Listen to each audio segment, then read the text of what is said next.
de 1899, Carta 350, sou um dos 12 velhos membros da sociedade que, em maio próximo passado, o senhor assinalou em seu discurso na Assembleia Geral, suas obras estão sempre à minha cabeceira. Há 3 anos perdi uma mulher que me deu a felicidade durante 55 anos. Desde minha desgraça, habito seu quarto no meio de tudo o que lhe pertenceu. Uma noite, durante o primeiro inverno, estava a ler, iluminado por um lampião de querosene com um abajur de papel branco que produzia uma luz moderada sobre todos os objetos. De repente, vejo minha mulher querida no canto menos iluminado. Coisa curiosa, com grande mágoa minha, a imagem desaparecia com a visão direta. Fiz 3 vezes essa experiência. Qual será a explicação? O autor dessa carta é um homem de ciência, de perfeita calma. Não duvida da realidade da sua observação e pergunta-se a si mesmo, simplesmente, por que era aparição perceptível pela refração oblíqua através do cristalino e não era pela visão direta. Em astronomia, para a vista das estrelas, nós o explicamos admitindo que a retina está mais cansada, menos sensível no centro. É uma verificação que todos os observadores puderam fazer. Destaquemos algumas das numerosas relações recebidas desde essa época. A carta abaixo foi-me endereçada de Montbéliard, a 26 de março de 1899, carta 210, há 16 anos, um mês depois da morte de meu marido, em agosto de 1883, estando acordada em uma noite, ouvi abrir a porta do meu quarto. Ouvi passos e vi meu falecido marido aproximar-se do meu leito. Apertou-me com força o lado direito, sem pronunciar uma só palavra. Estupefata, eu nada disse. Depois foi-se embora. Eu me inclinei para fora do leito para vê-lo partir, o que prova que eu estava acordada. Ouvi de novo uns passos e a porta fechou-se de novo. Durante muito tempo senti uma dor do lado direito. Peço que só dê minhas iniciais, caso publique esta carta. CH. A observação parece ter sido feita com calma. Primeiro, porta aberta. Segundo, passos ouvidos. Terceiro, visão do marido. Quarto, sensação no lado. Quinto, partida. Sexto, fechamento da porta. Sétimo, persistência da dor no lado. É difícil imaginar uma alucinação. Outra relação da mesma época. A nota seguinte foi-me enviada a 5 de abril de 1899, pedindo anonimato, carta 532, minha mãe e minha irmã, cerca de um mês depois da morte do seu cunhado e tio, testemunharam uma aparição deste último, em datas diferentes, minha mãe aproximadamente um mês depois do falecimento e minha irmã 15 dias após a primeira. Minha mãe o viu subitamente, sem aviso prévio. Minha irmã, estando sozinha num quarto, admirada por ouvir-o andar num corredor perto do quarto de minha mãe, para lá se dirigiu e achou-se em frente dessa aparição, a qual, aliás, desfez-se logo. Devo acrescentar que minha irmã soubera da aparição vista por minha mãe. L.B. Terá havido dupla alucinação? Procuramos a verdade. Continuemos, pois, a comparar. Parece-me que, como eu, meus leitores hão de chegar à certeza, se ainda não a possuem pelos exemplos dos capítulos anteriores. Já comprovamos quão variadas são essas observações e quanto é difícil interpretá-las. Eis uma ao mesmo tempo certa e inexplicável. O Dr. L. Arnoux, de Guadalupe, assinalou-ma como tendo sido feita por um dos seus clientes, cerca de um mês após a morte da mulher. Esta, escreveu-me ele, que eu fora chamado a tratar, faleceu de febre perniciosa, e isso em 48 horas. O casal, que já tinha 3 filhos, vivia em boa harmonia e ambos tinham um pelo outro terno afeto. Eis a narração fiel do marido, carta 673, eram mais ou menos 4 horas da manhã e eu estava deitado num colchão distante cerca de 1 metro do meu leito, no qual não dormia mais, desde a morte de minha mulher.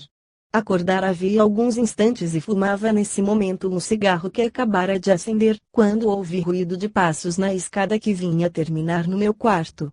Prestei atenção e, enquanto atento ao ruído que se acentuava cada vez mais, eu olhava o lugar donde parecia ele provir, vi minha mulher surgir daquele lugar, passar rapidamente entre o leito e o colchão, atravessar o quarto e ir ajoelhar-se diante de um oratório colocado num dos cantos do quarto.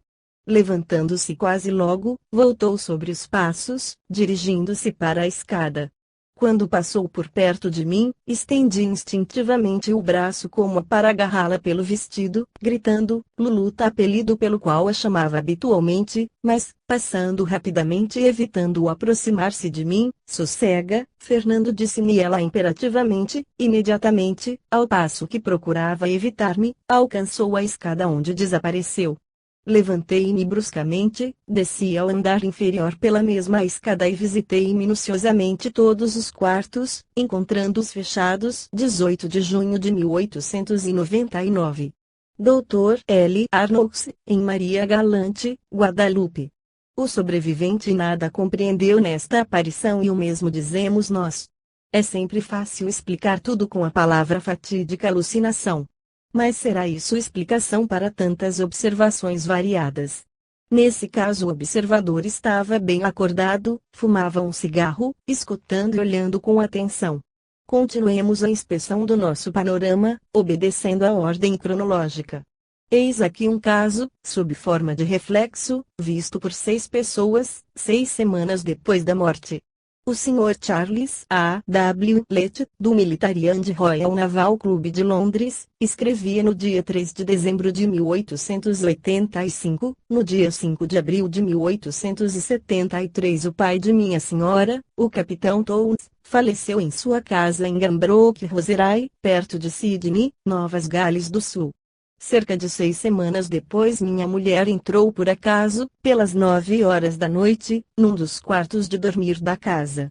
Acompanhava a senhorita Berton, e ao entrarem no quarto, o gás acesso, ficaram surpresas ao ver como que o retrato do capitão Townes refletido na face polida do armário. Viram a metade do corpo, os ombros e os braços, ter-se-ia dito realmente um retrato em tamanho natural. Seu rosto estava pálido e magro como antes da morte e trajava um casaco de flanela cinzenta com o qual costumava dormir. Surpresas e com certo medo, pensaram primeiro que havia um retrato no quarto e que o viam refletido no armário, mas não havia retrato nenhum. Enquanto estavam olhando, a irmã de minha mulher, a senhorita Townes, entrou e, antes que as outras dissessem algo, exclamou, Meu Deus! Olhem, papai! Como uma das arrumadeiras passasse naquela ocasião pela escada, chamaram-na e perguntaram-lhe se via alguma coisa. Sua resposta foi, senhorita, o patrão. Chamaram Graham, o ordenança do capitão, e ele exclamou logo, Deus nos proteja. Senhora Lett, é o capitão. Chamaram o mordomo, depois a senhora Crane, a ama de minha mulher, e ambos disseram o que viam. Enfim pediram à senhora Townes para vir. Ao ver a aparição, ela adiantou-se com o braço estendido como para tocá-la, mas, à medida que adiantava a mão para a almofada do armário, a imagem desaparecia gradualmente. Nunca mais a viram, conquanto o quarto tenha sido ocupado. Tais são os fatos que se deram e é impossível haver dúvidas a esse respeito. As abaixo assinadas, depois de lerem a narração acima, certificam ser tudo exato. Ambas fomos testemunhas da aparição. Sarah Lett Sibyl Smith, de solteira Townes. A senhora Lett afirma que nem ela nem a irmã jamais tiveram outra alucinação. Está certa de que as testemunhas reconheceram independentemente a aparição e que isto não foi devido a nenhuma sugestão por parte das pessoas que estavam no quarto. Mas qual será a razão desta espécie de retrato sobre um armário, em vez de uma aparência corpórea? Como foi produzida essa imagem?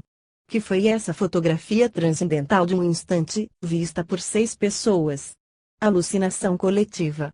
Transmissão de pensamentos. Não passará isso de palavras?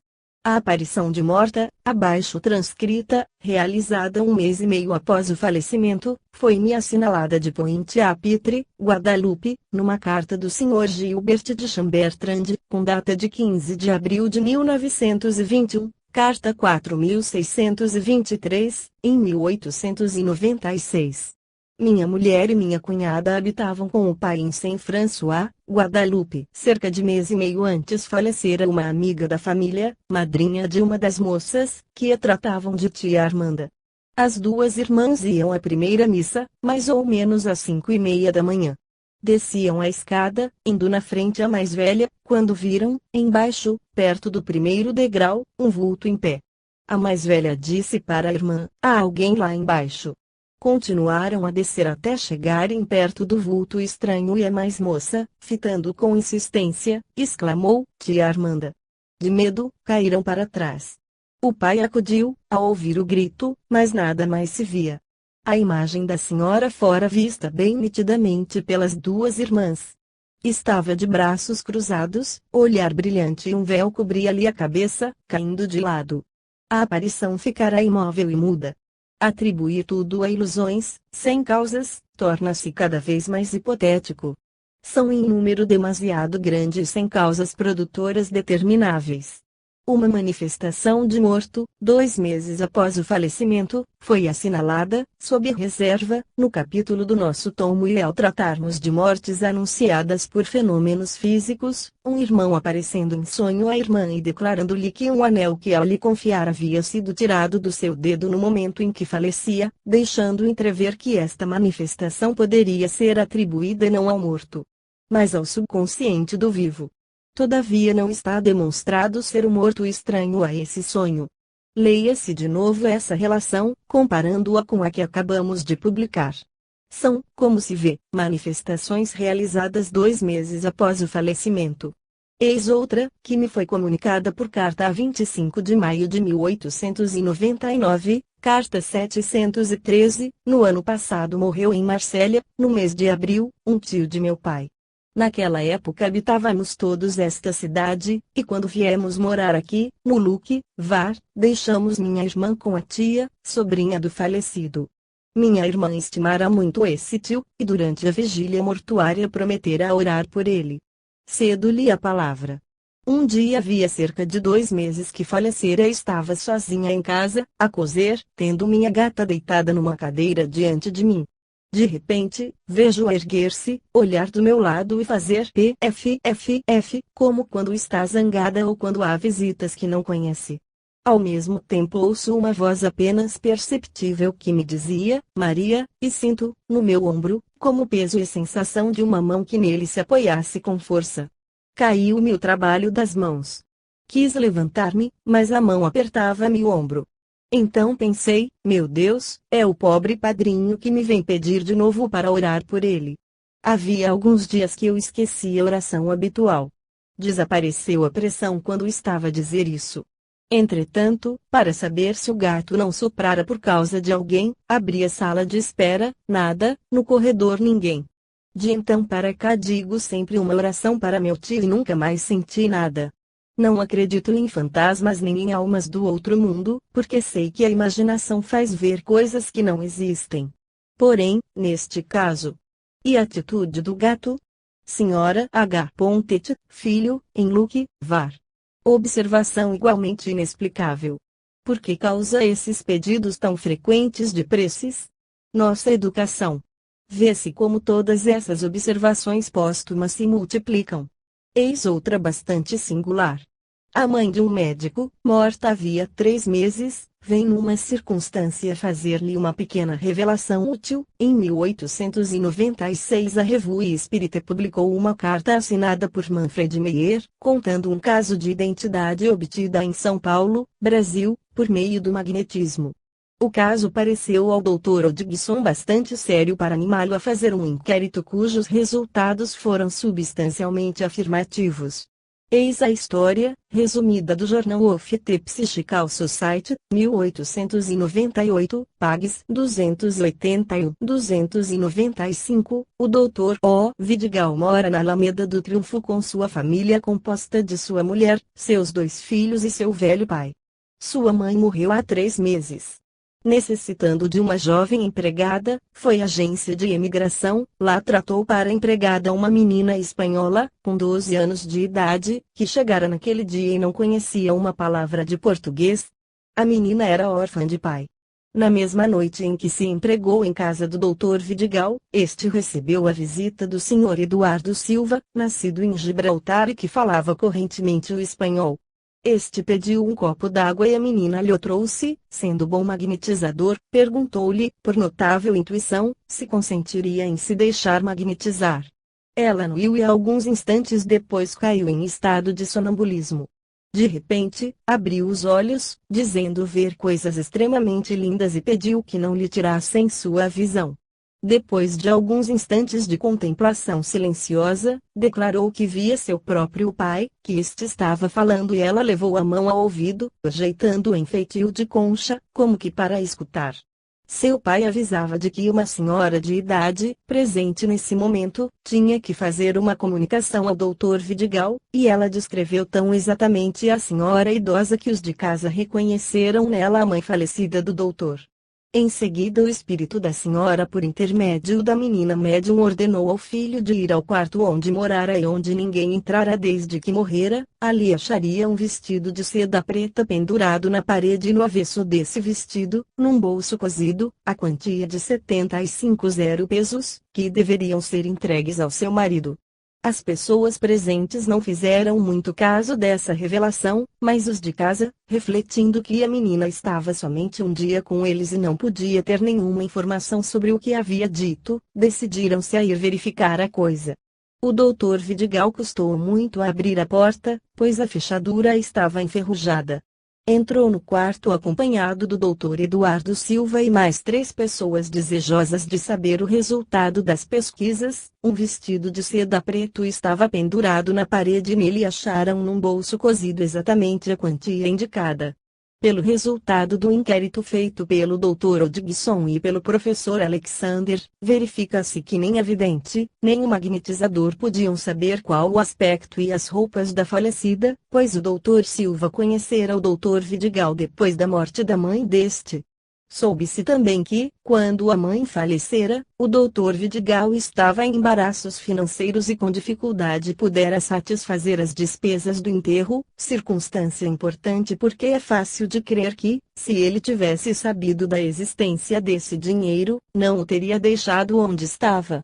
Eis as conclusões do Dr. Odgson. A transmissão de pensamento pelo Dr. Vidigal é admissível, enquanto Francisca, a vidente, se limitou a descrições físicas, tais como a descrição da falecida e a roupa que tinha no leito de morte, mas, tratando-se da quantia cozida em um bolso indicado, somos obrigados a admitir que só a falecida sabia disso e que a revelação provém, pelo menos em parte, dessa entidade desencarnada. Será possível acusar de invenção um menino de menos de 2 anos e admitir uma alucinação sem causa externa na impressão visual cujo testemunho aqui está. Trata-se da aparição espontânea de sua avó, morta havia 3 meses.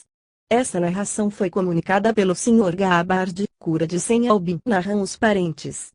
No domingo 12 de janeiro de 1891, pelas 6 horas da noite, nosso filhinho, Ernesto, com 23 meses e 12 dias, estando nos joelhos do pai, perto da lareira, na cozinha, começou a agitar-se, gritando: "Senhora, em cima, senhora!" E correu, subindo a escada que vai ter ao quarto alto, por cima da cozinha. Nós o seguimos com uma vela, muito intrigados com o caso. Chegando lá, correu para a cama onde falecera sua avó, 3 meses e meio antes, a 26 de setembro de 1890. Não a encontrando, procurou pelo quarto todo e, avistando-a enfim na janela, correu para ela, gritando: "Senhora, vovó, ó bonita vovó", sorrindo e estendendo os bracinhos para agarrá-la.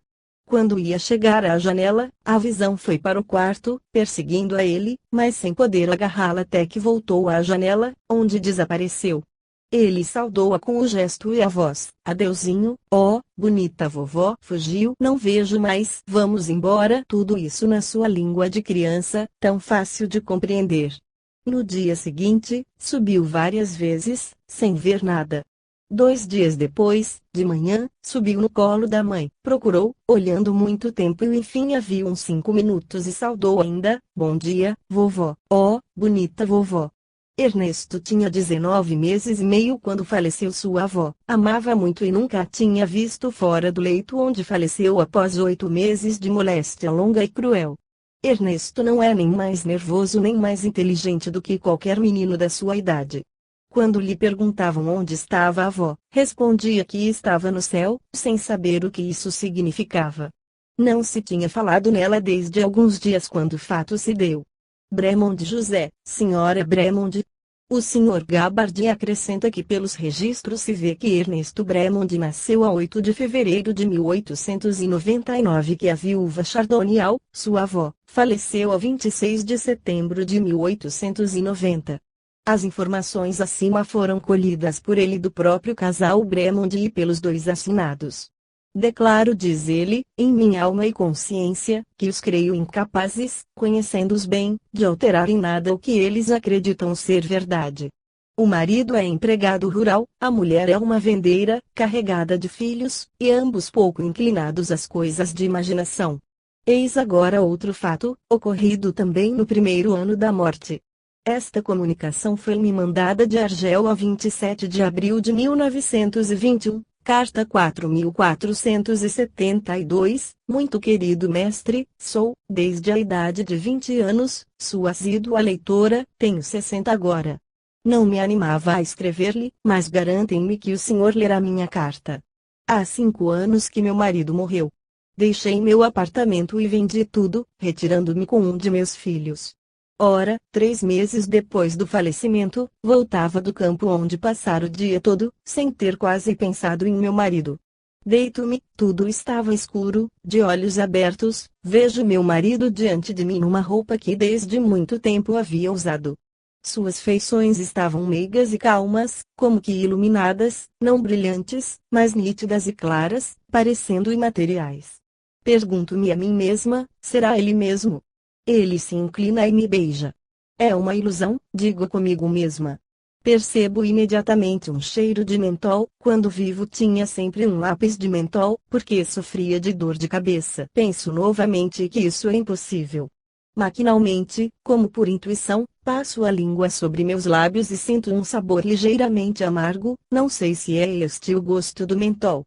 És tu mesmo, disse eu. Lentamente ele desapareceu, nunca mais o vi e raras vezes sonhei com ele. Teria sido uma ilusão? Nunca mais tive outra.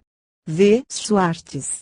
Parece que se isso fosse devido a alucinações, ter-se-ia mais de uma durante a vida. Esta observação inexplicável foi feita 3 meses após o falecimento. Pode-se supor que o marido pensou intensivamente na mulher e que esse pensamento se transmitiu sob as formas acessíveis mais simples, mais diretas. A transmissão seguinte, realizada também vários meses depois da morte, apresenta forma bem diferente, a audição. Foi-me comunicada de Crest, Drome, a 26 de agosto de 1921. Carta 4632, meu avô, o Sr. Vertupier, ex-subchefe dos Correios de Paris, aposentado em Crest, Drome, falecera há alguns meses. Tinha eu naquela época cerca de 8 anos. Desde que fora aposentado, meu avô tinha o costume, para conservar sua flexibilidade e a elasticidade dos membros, de fazer uma ginástica rudimentar logo que saía da cama. Consistia essa ginástica em ir e vir entre as paredes do seu quarto, fazendo flexões com os braços, inspirando e expirando ao mesmo tempo. Tinha visto fazer esse exercício mais de 20 vezes e muitas vezes ouvira o ruído das suas chinelas, que ele arrastava um pouco quando andava. Ora, alguns meses depois da sua morte, se lhe interessar, poderia dar as datas exatas, estava no seu aposento, em que habitávamos desde que falecera. Eram 6 horas da noite, no inverno, estando eu na sala de jantar, separada do quarto do meu avô por uma porta, que não estava fechada, mas diante da qual havia uma cortina, eu estava lendo um jornal infantil As Belas Figuras. Lia, pensando unicamente na minha leitura, quando ouvi, muito distintamente, as chinelas no quarto vizinho, pisando o soalho compassadamente como fazia meu avô. Um medo louco apoderou-se de mim, quis chamar minha mãe, mas não pude, os passos se aproximavam da cortina de separação. Minha mãe sobreveio naquele instante e eu fugi com ela, mas sem me atrever a contar-lhe o fato. Só no dia seguinte, em pleno dia, foi que lhe contei o caso, chorando, mas o tomou por criancice e não lhe deu atenção. Desde que alcancei a idade de reflexão, tenho 30 anos agora, quando me recordo daquela noite, tenho certeza absoluta de ter ouvido esse ruído que tantas vezes ferira meus ouvidos. R. Marcelin, em Creste. Atribuir sempre estas impressões a ilusões ingênuas não é hipótese satisfatória. O narrador ouviu esses ruídos. Donde provinham? Resíduo dos hábitos do avô no seu quarto? Que esquisitice! Temos centenas de observações dessa espécie, entre elas a do cura de Centenac. Eis outra que lembra diversas aparições análogas e não menos incompreensíveis. Carta 4100. Um membro da família K, habitando a aldeia de Bistein, perto de Estrasburgo, havia sido incorporado no exército alemão e se achava em Verdun, quando foi morto por um estilhaço de obus. Cerca de 6 meses depois da sua morte, foi o seu corpo trazido para Bistein para ser enterrado no cemitério. Às 2 horas o corpo chegava à estação, foi tirado do vagão, posto no coche e daí iam levá-lo ao cemitério. Alguns parentes cercavam a jovem viúva na casa do falecido. Súbito, exatamente no momento em que o corpo do morto era colocado no coche, um prato artístico que fora colocado na parede pelo falecido, alguns anos antes, quando se casara, foi violentamente projetado em linha oblíqua, sem que o prego saísse da parede, caindo ao chão. Os assistentes ficaram muito abalados por profunda emoção, pois tinham tido a impressão de ter uma mão invisível agarrado o prato, atirando fora do lugar. Pode ter sido acaso o autor do fato, mas também podemos pensar, diante desse caso muito simples, que a alma do pobre soldado morto foi a autora do fato. Esse honesto operário tinha se interessado em arrumar e embelezar sua casa, a ornamentar com pratos sua sala de jantar, tendo por estes grande apego, parece. Trazem seu corpo, vão levá-lo ao cemitério, tomam desses pratos e atiram ao chão. Ideia singular, dirão. Por que esse ato de um descontente? É demasiado compreensível. É banal, é vulgar, será tudo que quiserem, mas foi assim que a coisa se passou. O morto, sem dúvida, tinha no outro estado a mesma mentalidade que durante sua vida. O mesmo deve acontecer mais ou menos para todo o mundo. Recebi de Marsella, no dia 25 de maio de 1899, a carta seguinte, carta 702, permita-me comunicar-lhe um fato pessoal para seus estudos tão instrutivos. Tenho 42 anos. Tive educação religiosa, mas infelizmente para mim perdi a fé depois de inúmeras desgraças que me feriram durante longos anos, ferindo-me ainda sem trégua nem mercê.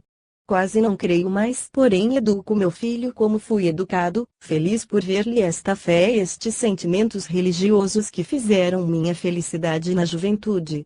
Por conseguinte, não existe em minha opinião preconcebida, nenhuma sugestão, antes, análise bem fria do que segue. Há 10 anos, às 2 horas da madrugada, meu pai faleceu subitamente nos meus braços. Tudo foi feito religiosamente, missas foram ditas por sua alma, talvez não tivessem sido em número suficiente.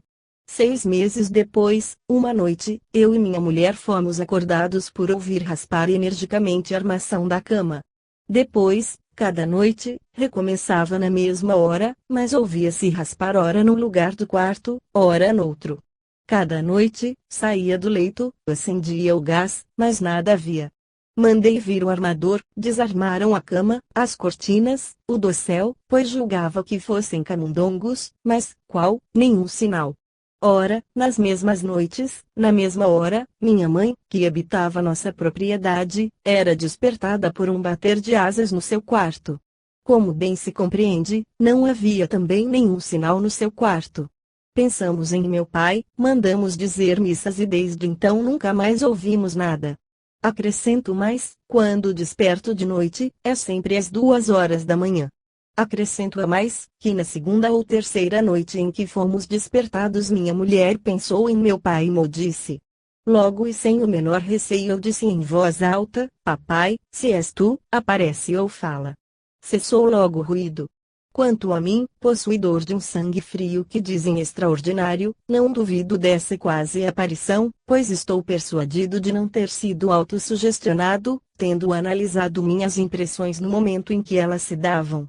Isto se passava em Bordeaux, em 1889, meu nome é só para si. Essa manifestação estranha, sob duas formas, leva-nos a admitir. Primeiro, a sobrevivência do pai do narrador. Segundo, a continuação das suas ideias católicas depois de morto. Terceiro, sua tranquilidade depois de satisfeito no que queria. Temos o dever de registrar sinceramente essas observações. Explicá-las-emos mais tarde, se for possível. A seguinte comunicação, da mesma espécie, foi-me mandada da Rússia a 12 de junho de 1899, carta 668, em 1847 tinha partido com meu marido para ir à casa de meu primo que acabava de comprar uma herdade.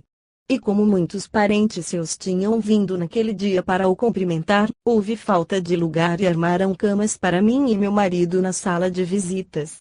Pelas 3 horas da manhã, despertei suavemente e vi um senhor no meio da sala. Há mais de 40 anos que isso se deu e ainda hoje vejo nitidamente o seu rosto.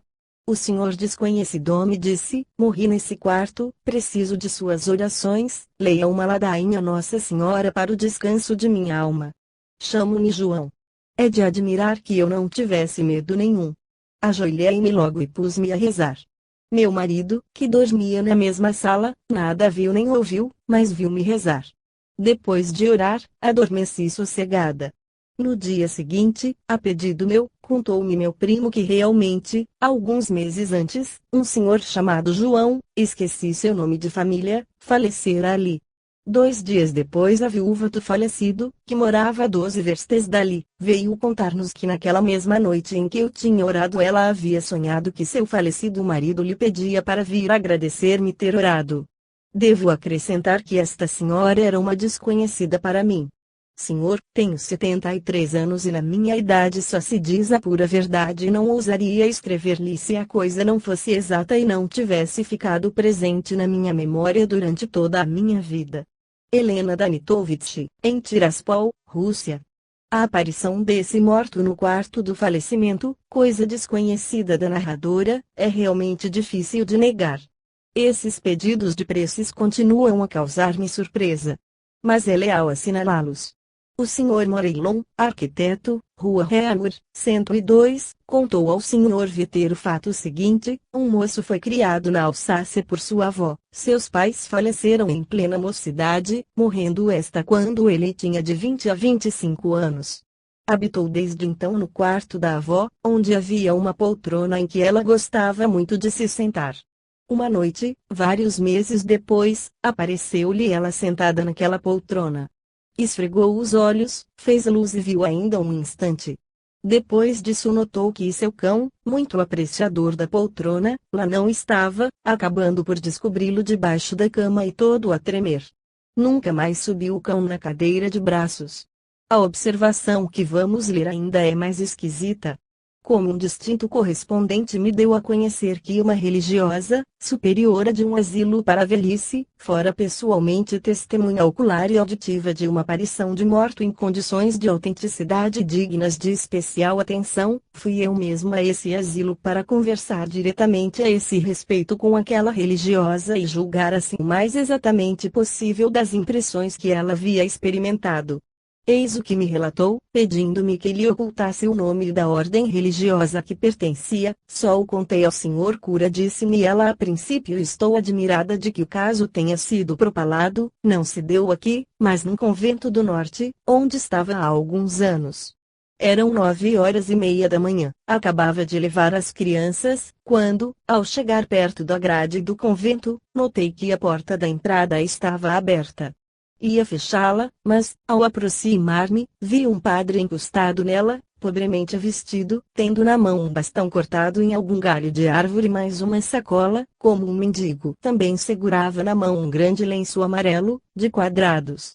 Bastante admirada desse vestuário, perguntei-lhe o que desejava. Quisera uma missa, respondeu-me ele. A essa hora não há mais missa no convento, repliquei, mas, se for à igreja, talvez possa ainda assistir alguma. Desci então com ele os 3 degraus da entrada, acompanhando até a grade e indicando-lhe o caminho mais curto para ir à igreja. Mas, enquanto falava, e estando em plena luz, notei melhor seu vestuário. Não tinha gola e sim um pequeno colarinho, estava de óculos e olhava para mim, coando o olhar por baixo dos vidros. Subitamente, seu rosto, os óculos, o colarinho e o lenço de quadrados, tudo me lembrou o padre superior da nossa ordem, o qual falecera 6 meses antes. Indiquei-lhe então com o dedo qual a rua por onde devia seguir, olhando eu para aquele lado. Ao voltar-me para ele não o vi mais, desaparecera. Pensamos sempre em alucinações, alucinação dos olhos, alucinação dos ouvidos, sendo preferível dizer alucinação do cérebro. Mas a observadora assegurou-me que estava com sangue frio completo, de muito boa saúde, de modo nenhum imaginativa e que tinha visto bem. A impressão que estivera diante de mim nosso superior falecido causou-me então tão forte choque, que me custou ficar de pé, e as irmãs, quando cheguei, perguntaram-me se eu estava doente. Estou convencida de que foi ele quem vi. Nunca teve outra alucinação, nunca. Aliás, o senhor vê muito bem que sou uma mulher de boa saúde, de equilíbrio normal. Ser enganada por uma ilusão destas é hipótese muito fantasista. Esta presença durou cerca de 3 minutos. Eu não pensava nem no nosso superior falecido nem em coisa alguma que pudesse perturbar minha imaginação. E esse padre, a princípio, deu-me a impressão de um mendigo, o que me admirou. Meu sangue frio não se alterou um só instante, estava tão calma como agora. Foi só depois que compreendi que ele não desejava ir à missa, queria que dissessem uma missa em sua intenção, mandou dizer alguma, logo no dia seguinte e mais de uma. Era uma alma do purgatório que precisava de preces. Tal foi a narrativa dessa religiosa, cujo estado autoriza, parece-me, considerá-la como perfeitamente sincera. Essas aparições se nos deparam cada vez mais precisas, à medida que as vemos suceder perante nossos olhos. Entretanto, esse morto estava ali com óculos, com seu lenço de quadrados e seu vestuário.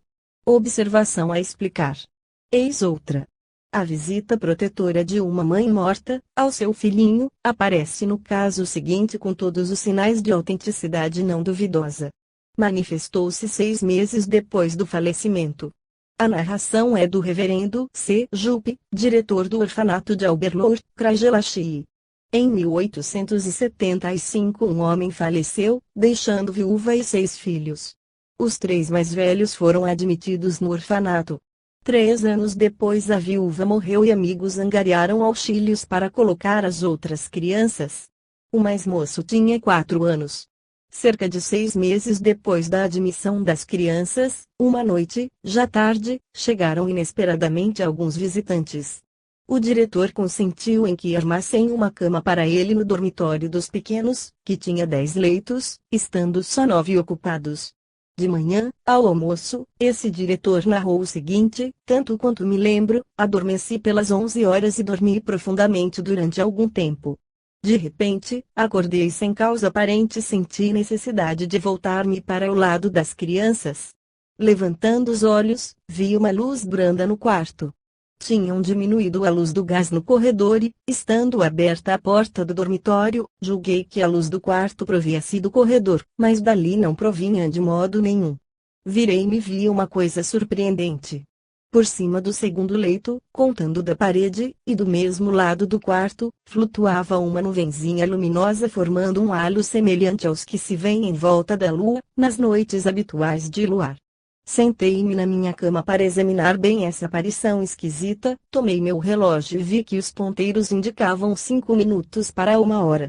Tudo estava silencioso e todas as crianças dormiam profundamente. Na cama, por cima da qual parecia flutuar a luz, dormia a mais moça das crianças de que falei acima.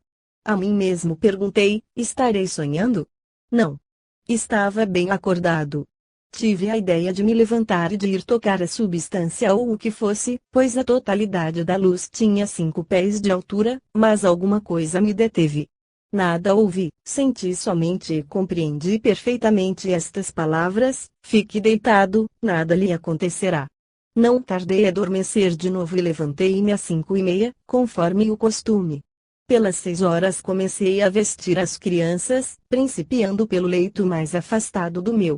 Cheguei à cama acima da qual vira flutuar a luz. Levantei o menino, coloquei-o sobre meus joelhos e vesti-lhe a roupa no corpo. O menino acabava de falar com os outros, calou-se subitamente.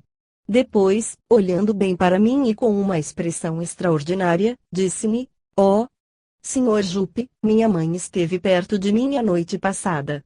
O senhor a viu?" Durante um instante, não lhe pude responder.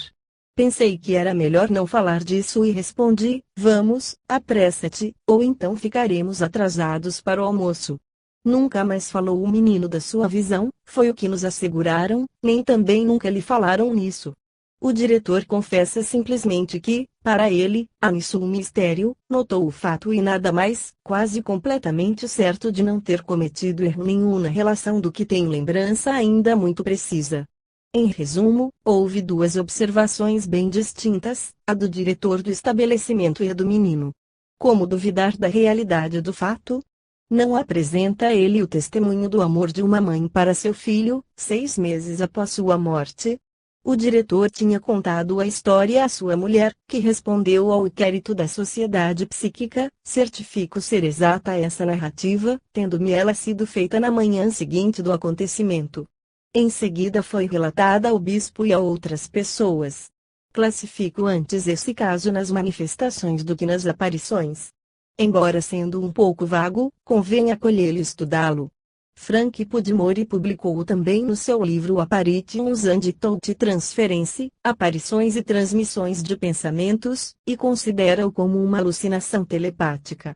Entretanto, não se percebe nenhuma transmissão de pensamento nesse caso. Transmissão de pensamento de quem? Do diretor do orfanato? Nada indica. Do menino que estava dormindo? Ele pôde sonhar com sua mãe, mas a luz a iluminar o quarto, ter as floating a small cloud of light forming a halo of the brightness of the moon a ordinary moonlit night.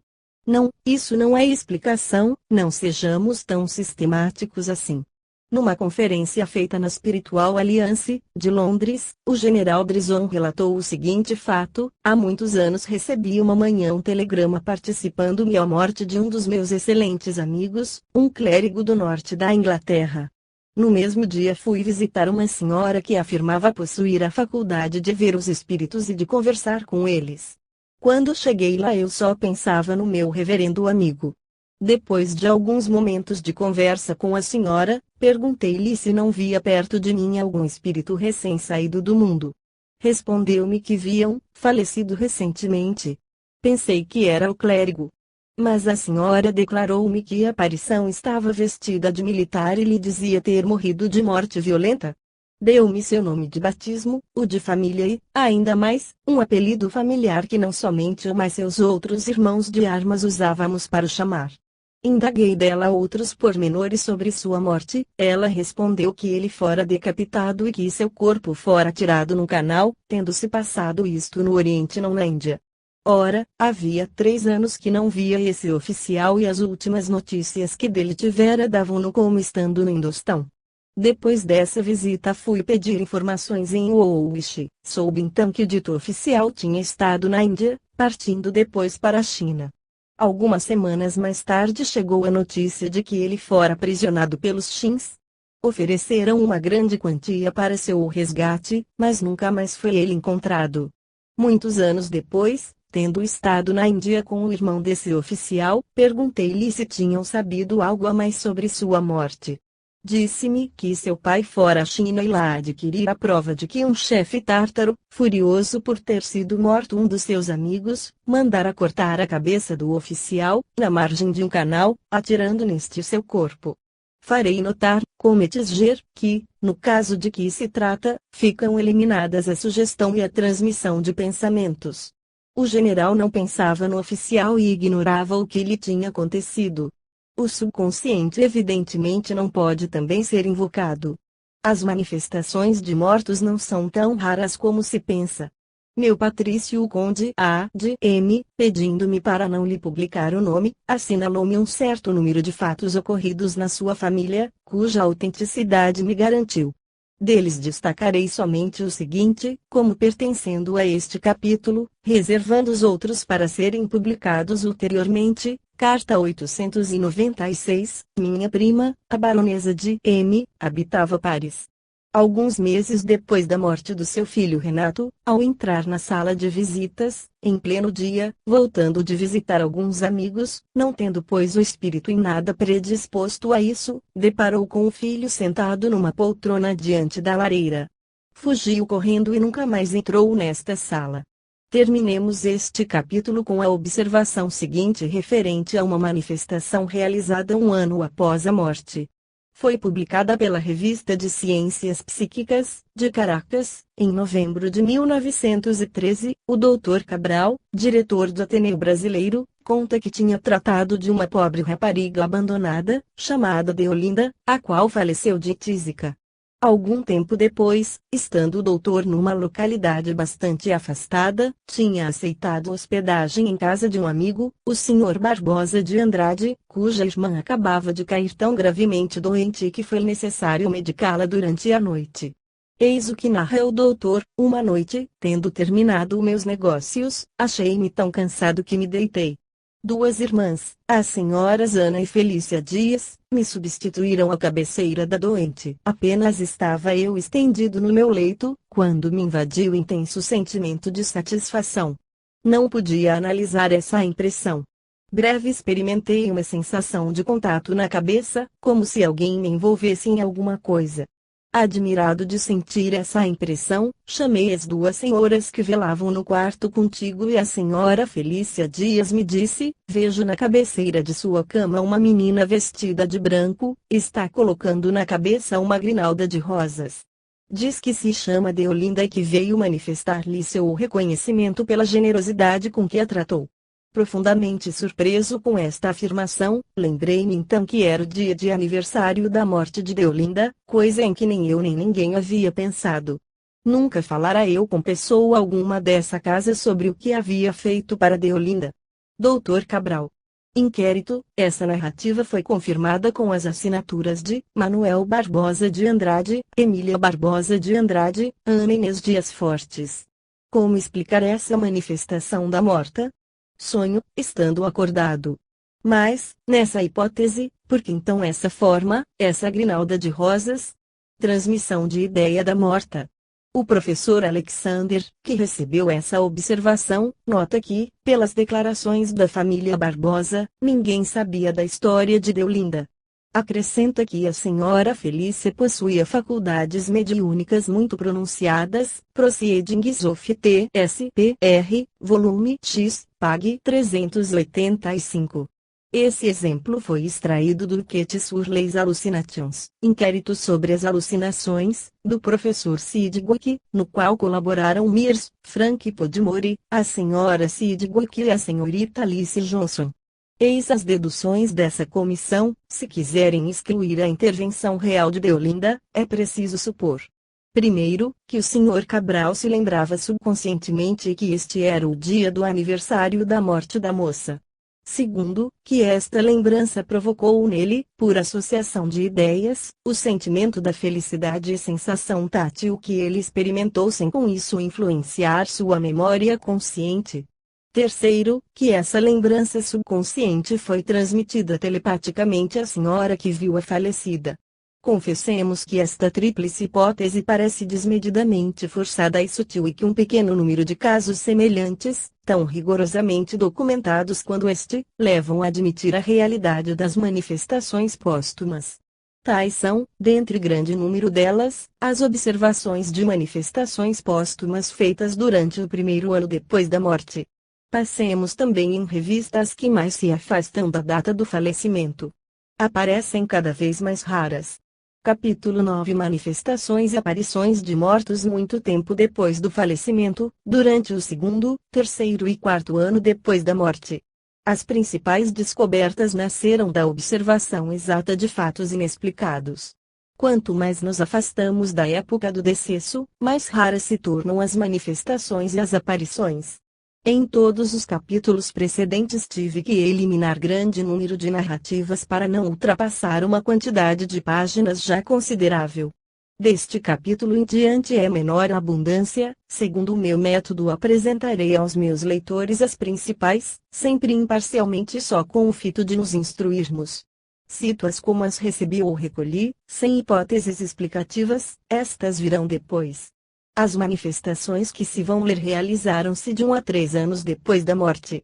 A primeira, observada 1 ano após a morte, foi-me assinalada acompanhada de uma discussão que parece eliminar qualquer causa de alucinação ou de ilusão nesta comunicação enviada de Paris, a 7 de abril de 1921, carta 4426, meu avô materno, homem religioso e leal, adorava a mulher. Tendo dela muito ciúme. Faleceu ele em 1895. Cerca de 1 ano depois meus pais, indo visitar minha avó, encontraram-na debulhada em lágrimas, perguntaram-lhe por que chorava. Ontem à noite respondeu ela, estava sentada na minha cadeira de braços, quando, dirigindo o olhar para a porta envidraçada, vi meu pobre Henrique, era esse o nome do marido. Olhava-me fixamente, depois seguiu seu caminho, fumando um cigarro, cuja luz vi nitidamente. Aterrorizada com essa visão, fico sem ação, de súbito passa ele em sentido inverso e sempre com o mesmo passo de passeio. Precipito-me atrás dele, chamando-o. O corredor estava vazio, embora muito iluminado, e a porta fechada à chave. Em vão tentaram meus pais persuadi-la de que tivera uma alucinação, ela não concordou com isso. Vi, disse ela, assim como os estou vendo. Meu avô costumava à noite passear no corredor que ficava ao lado do aposento, indo e vindo, enquanto a mulher fazia os trabalhos de casa.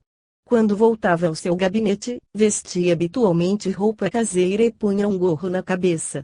Foi assim que minha avó o viu. Outra vez minha avó vê em sonho o marido a falar-lhe com violência, apertando-lhe o braço com força. Acorda com a dor, os mesmos prantos e a mesma angústia como da vez precedente.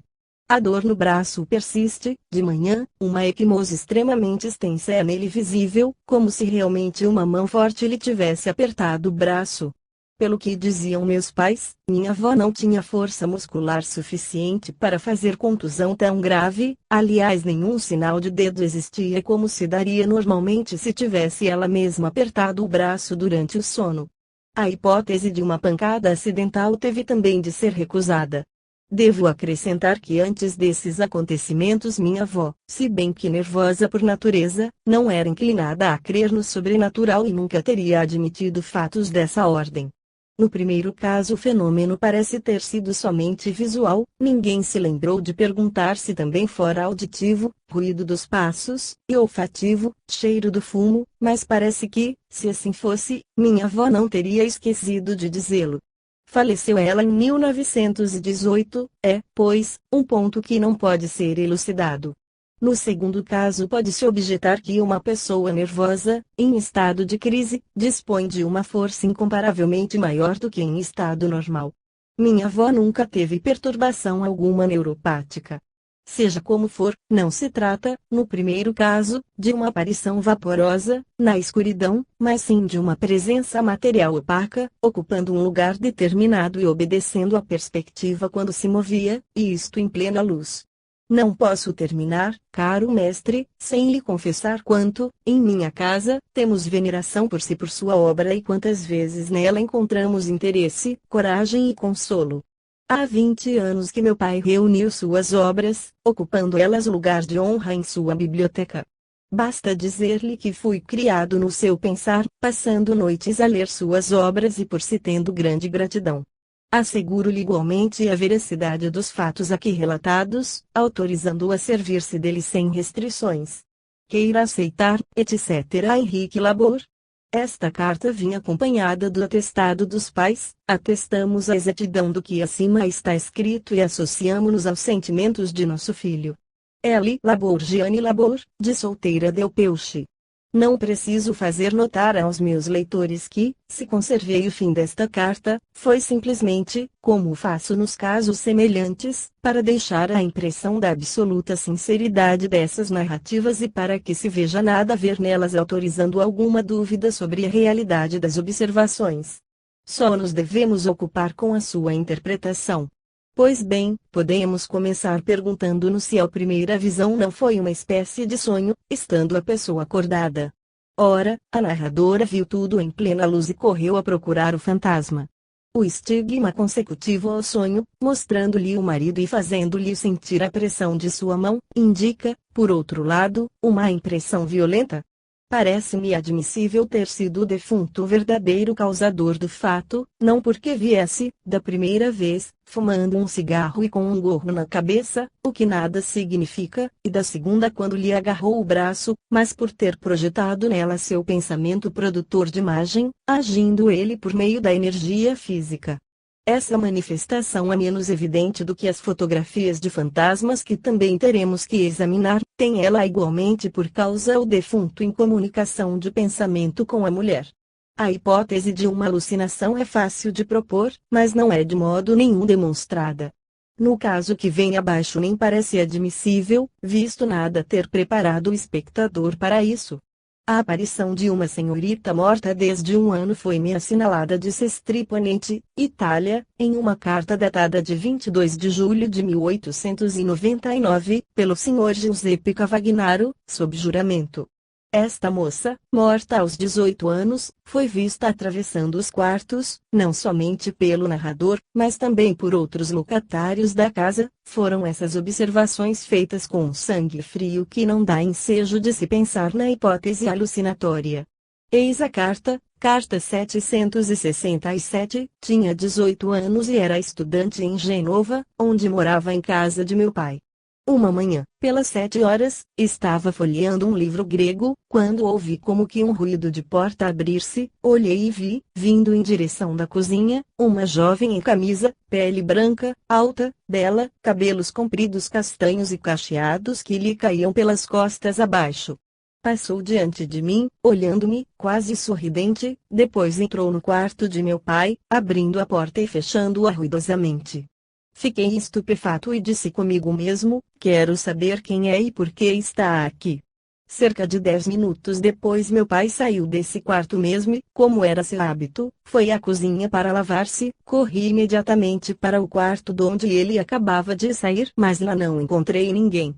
Olhei em todo lugar, debaixo do armário, onde ninguém teria podido esconder-se por causa das prateleiras transversais que eram baixas, debaixo da cama, onde uma criança mesmo não teria podido passar, até dentro das gavetas olhei.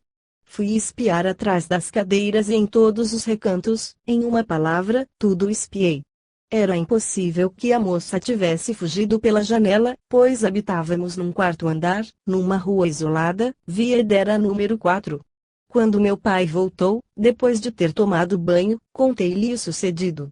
Corremos logo à escada para examiná-la com cuidado, e nada pudemos descobrir. Meu pai teve que desferrolhar a porta que ainda estava fechada, ninguém tinha entrado, nem saído, afirmou o porteiro. Fomos então à casa do vizinho fronteiro, o advogado Manzini, a quem narramos o fato. Com grande surpresa nossa, ele não ficou em nada admirado, reconhecendo na descrição que eu lhe fazia uma jovem de 18 anos, morta 1 ano antes, no dito quarto de meu pai, onde eu a vira entrar. Acrescentou que eu não era o único que a tinha visto e que uma família inteira, moradora nessa casa antes de nós, tinha sido obrigada a sair desse apartamento por causa dessas aparições que assustavam todos os que a viam. Afirmo sob juramento que o que eu acabo de narrar é a verdade exata. G. Cavagnaro. O inquérito a que mandei proceder no próprio lugar provou-me a autenticidade da observação, tão seguramente como me foi certificada a queda da senhora Brentano atirando-se pela janela numa rua de Milão, tal como me foi narrada pelo príncipe Trubetskoy, durante a morte. Confesso que, malgrado toda a indulgência possível, estou cada vez mais estupefato das denegações dos que tudo negam. As deposições de testemunhas pertencentes às classes inferiores da sociedade terão o mesmo valor que as das pessoas ilustradas? É a reflexão que me fazia a narradora da observação seguinte, a qual lhe foi relatada por sua arrumadeira, carta 308, um dia, em pleno verão, pelas 3 ou 4 horas da tarde, estando a costurar, essa mulher afirma ter visto passar diante dela seu pai, morto havia cerca de 1 ano. Entrou num quarto vizinho onde estava depositada a lenha necessária para o inverno. Ela correu para ele. Se bem que soubesse estar ele morto, estava tão certa de tê-lo visto que olhou no quarto onde tinha entrado, mas lá não viu ninguém. Não pensava no pai no momento da aparição e afirma energicamente tê-lo visto tão nitidamente como se vê uma pessoa de carne e osso. Lembra-se mesmo de que segurava uma bengala na mão e estava vestido com um fato escuro. Berta Liebman, em Paris. Se vemos mortos em nossos sonhos e se com eles conversamos, de nada vale esta ilusão cerebral. As situações mais incoerentes e mais absurdas apresentam-se durante os sonhos. O mesmo não se dá em estado de vigília. Por que não seria a observação desta arrumadeira tão válida quanto a de um sábio, de um erudito, de um artista, se essa pessoa possui um temperamento calmo e um bom senso inacessível às ilusões imaginárias? E depois, por que são tão